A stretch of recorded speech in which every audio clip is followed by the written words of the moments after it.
Anak ko, sa pagsisimula nitong bagong taon, sandali kang makinig sa akin. Madalas tatanungin ka ng mundo kung sino ka, kung ano ang mga narating mo, at kung saan ka nagkulang. Pero may mas mahalaga akong tanong para sa'yo. Sino ka sa akin? Tandaan mo si Juan Bautista.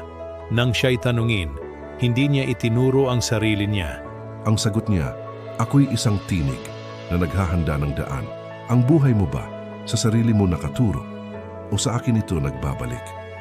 Bago pa man ang iyong mga pagkakamali, mga sugat at mga takot, tinawag na kita bilang akin. Hindi ko ipinangako ang buhay na walang pagsubok, ngunit nangako ako ng buhay na may layunin. Alam kong may mga pagsubok at pagdududa kang haharapin. Ngunit tandaan mo, magpakatatag ka at magpakatapang sapagkat ang Panginoon mong Diyos ay kasama mo. Ang bagong taong ito ay hindi tungkol sa perpektong simula.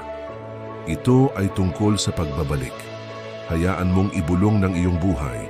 Siya ang dapat maghari, ako ang dapat magpakumbaba. Kung tumimo ito sa iyong puso, pakibahagi ito sa iba. Maraming salamat.